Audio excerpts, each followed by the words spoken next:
Pour le rassemblement des 60 ans de la Peugeot 403, donc il y a 4 clubs organisateurs. Principalement, ont travaillé le club Peugeot 403 203 Franc-Comtoise et le club 403 France. Et après, on avait en partenaire, on s'était réparti les tâches différemment. Mais on avait le club 403 Cabriolet et les amoureux des 203 403. Donc, nous, en étant régional, bien sûr, on a pris pas mal de choses à notre charge. Et le club Peugeot 403 203 Franc-Comtoise est un club qui est assez récent, qui va bientôt fêter ses 8 ans et qui est basé à Filin, en Haute-Saône. Donc le président qui est Denis Panier, qui habite donc Filin, c'est le siège est chez lui.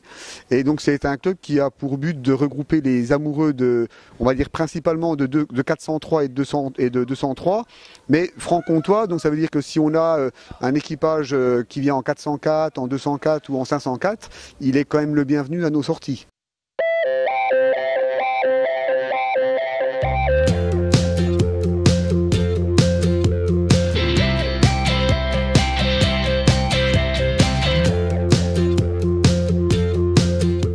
Et on a un des participants le plus éloigné de tout le rassemblement d'aujourd'hui, qui est australien, Mike Garrett, alors qui ont eu une chance incroyable. C'est qu'à l'initiative de Christophe Dupont, le directeur du musée, comme il n'avait pas de voiture, parce que ça coûtait quand même un peu cher pour ramener la voiture, eh bien Christophe Dupont leur a proposé de leur faire la surprise et leur a prêté la 403, une des 403 du musée. On a hors Europe un équipage argentin qui vient de passer devant nous. On a 4 équipages anglais. Il y a des Hollandais, Belgique, on a Allemagne, Suisse et Italie. Alors le but c'était de leur faire voir le mieux possible ce qu'était la région de Franche-Comté. Alors si jeudi était réservé un petit peu à l'accueil au musée, vendredi, donc hier, on les a emmenés à Besançon, où on avait des accords avec la citadelle pour rentrer les quelques voitures. Et aujourd'hui, on avait mis cap sur l'Émile-Étang, côté Haute-Saône. On avait un arrêt à la distillerie de Voile à Fougerolles. Et preuve en est de la fiabilité de nos voitures. Toutes les voitures ont monté sans encombre le ballon côté Saint-Maurice, qui est quand même la face la plus difficile avec Cévennes.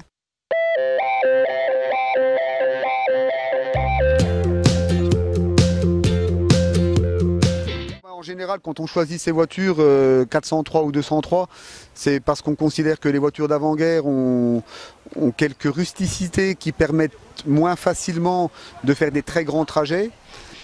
Alors que quand on passe l'après-guerre, donc 203 ou 403 qui ont quand même beaucoup de pièces d'architecture en commun, on fait quand même un saut dans la modernité. C'est-à-dire qu'on est beaucoup de participants à avoir fait des vacances, des traversées, même dans des rallyes organisés en Nord-Afrique. Il y a beaucoup de rallyes qui s'organisent en Tunisie, Maroc, des choses comme ça. Alors la 403 est la première voiture de la collaboration avec celui qu'on appelle Pininfarina, mais à l'époque c'était Battista Farina, le père.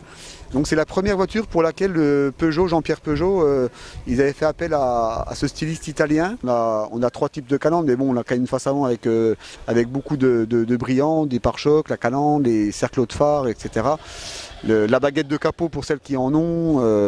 Alors le lion, la lionne de capot, parce que c'est une lionne, c'est pas un lion. La dernière la Peugeot a avoir eu une lionne de capot, puisque ça, par réglementation française, ça a été interdit en septembre 58.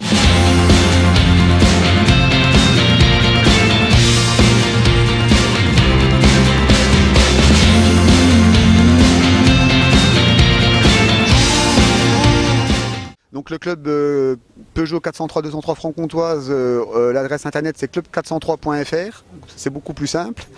Et il y a une page Facebook associée. Oui.